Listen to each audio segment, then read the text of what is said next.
Focus hydrocarbures, visibilité du secteur du pétrole et du gaz.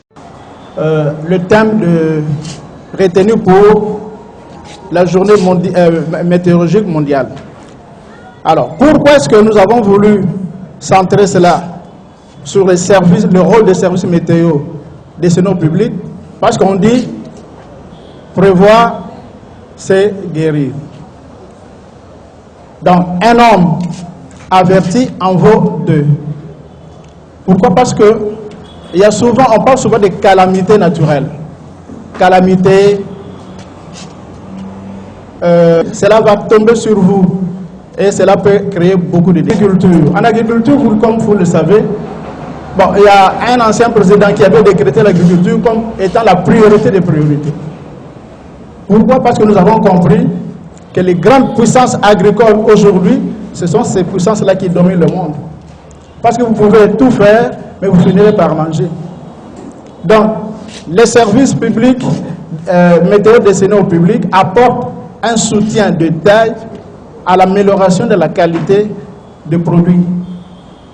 Que ce soit pour les semis, que ce soit pour l'irrigation, la pulvérisation, la récolte et d'autres activités telles que le transport et le stockage de produits alimentaires. Donc, sans les services météo, vous pouvez produire beaucoup et à la fin, vous pouvez tout perdre du coup. Mais grâce à l'appui des services météo, c'est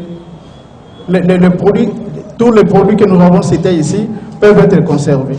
C'est la même chose pour la gestion des ressources en eau et la pollution de l'air et qualité de l'air.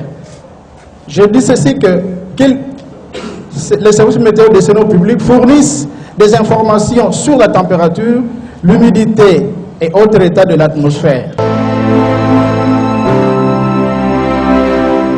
Focus hydrocarbures, visibilité du secteur du pétrole et du gaz. Ces services peuvent donner des renseignements sur la qualité de l'air. L'inclusion de telles informations dans les bulletins météo destinés au public peuvent aider celui-ci à décider sur les mesures à prendre pour réduire les effets néfastes. Ça, c'était pour ce point-là. Tandis que pour l'énergie, parce que le service météo intervient également dans le secteur de l'énergie, nous avons dit que le rapport entre l'utilisation de l'énergie et les variations quotidiennes du temps est bien connu, car les besoins de chauffage, par exemple, ou de refroidissement dépendent largement des conditions météorologiques. Ainsi donc, ces services contribuent à déterminer la demande prévue d'énergie électrique, de combustible pour le chauffage et des carburants. Pour la planification à plus long terme, ils proposent des services d'experts pour l'analyse climatologique des emplacements susceptibles d'accueillir des centrales d'énergie éolienne ou solaire. Ça, c'est dans le cadre de l'énergie. Nous passons à un autre domaine, c'est la santé. Bon, comme vous le savez, la santé humaine dépend largement des conditions météorologiques. Oui, nous avons dit que ces services peuvent être directement bénéfiques à la santé humaine, en donnant évidemment des informations sur les dangers présentés par la variation du temps, les rayons ultraviolets qui provoquent le cancer de la peau ou les cataractes, les pollens ou autres poussières qui peuvent se retrouver dans l'atmosphère et provoquer des allergies, des asthmes bronchiques ou les concentrations d'ozone. Donc, les services météo avertissent la population des conditions propices à la propagation des maladies, telles que la typhoïde, le paludisme ou le choléra. Et nous savons, généralement admis, que le réchauffement prévu de la planète et les changements climatiques subséquents devraient avoir des effets néfastes sur la santé. En ce qui concerne les transports, vous savez que les services météo servent deux secteurs différents. D'abord, c'est le voyage et puis les transports. Donc, la plupart des gens obtiennent des informations sur les risques météo à partir des prévisions destinées au public qui les aident à planifier leur voyage et à décider de leur mode de transport. Ainsi donc, la sécurité des petits bateaux, le transport maritime et ferroviaire ont également besoin d'informations sur la glace, la neige, le vent, la température et les crues.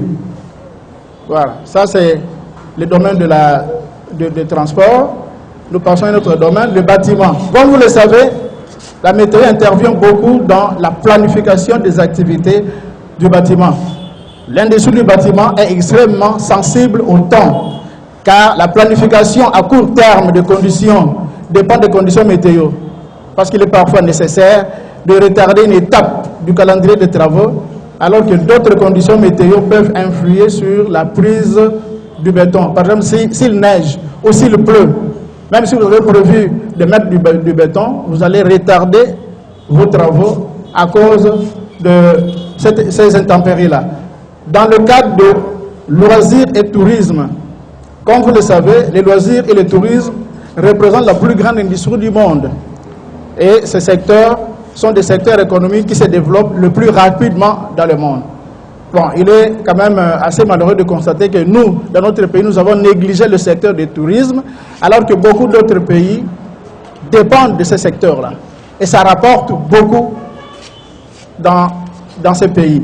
Les prévisions météo sont utilisées non seulement au niveau du particulier pour programmer ses activités, mais aussi au niveau de l'industrie du tourisme pour planifier les activités ou promouvoir des pays et des régions dignes d'intérêt. Nous passons à un deuxième point qui concerne la diffusion et la présentation des résultats. Comme vous le savez, même si vous produisez la plus bonne, la meilleure prévision qui soit, elle sera inutile si elle n'est pas comprise par ceux auxquels elle est destinée. C'est pourquoi la diffusion des avis, des prévisions et de l'information météo au produit public est un élément essentiel de tous les services météo destinés au public. Les prévisions et surtout les avis doivent atteindre les utilisateurs au bon moment, facilement et de façon fidèle, pour qu'ils puissent être alertés et prendre leurs décisions en conséquence. Le langage et la terminologie utilisée doivent être clairs et précis. Il faut souligner les effets des phénomènes météo les plus importants, leurs conséquences potentielles et les attitudes que les utilisateurs doivent adopter pour y faire face. Pour éviter toute confusion dans l'esprit du public, une seule source officielle doit diffuser tous les avis de temps violents. C'est pour cela qu'au niveau de notre pays, seule la Mételsat est habilitée à donner des informations météo. Parce que nous ne voulons pas que plusieurs sources puissent émettre des avis, sinon ça peut porter des confusions. Alors, il y a plusieurs canaux qui sont utilisés. Nous avons les journaux, nous avons la radio, la télévision, sont des moyens qui sont généralement utilisés comme moyen de diffusion des informations. Alors, vous le savez, les journaux, particulièrement, sont utiles pour fournir des informations détaillées et graphiques sur le temps. Ils sont un moyen de diffusion puissant pour les campagnes de sensibilisation du public au danger. La radio, en cas de catastrophe, a le grand avantage de pouvoir atteindre une vaste audience le plus rapidement possible. La télévision aussi, avec sa capacité d'affichage visuel et ses nombreux spectateurs dans la plupart des pays, est un moyen qu'on utilise et c'est un moyen efficace pour diffuser des prévisions et des avis. Évidemment, d'autres moyens de communication sont aussi utilisés et s'adressent à des groupes d'individus précis. Par exemple, l'Internet, la télécopie, le téléphone, qui offrent, par exemple, des informations à la demande, alors que des alarmes sont utilisées pour avertir les collectivités de l'approche d'un temps violent. Alors, pour arriver un peu au terme de notre présentation, nous allons terminer par la formation et la sensibilisation du public. Comme vous le savez, un public bien informé est un élément essentiel de l'efficacité des services météo destinés au public.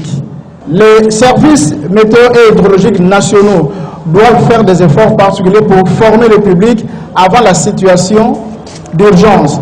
Selon le public concerné, premièrement, nous avons le grand public qui est composé des établissements universitaires, des hommes d'affaires ou des décideurs. Il faut leur expliquer la signification et l'usage des prévisions et avis météo d'événements graves.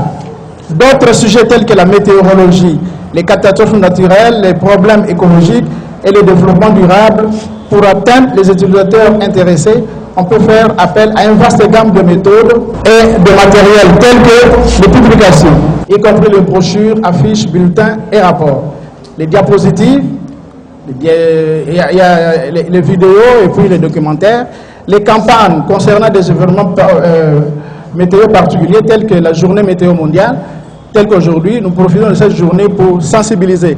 En fait, ce que nous faisons, c'est aussi une sensibilisation. Focus Hydrocarbures, visibilité du secteur du pétrole et du gaz.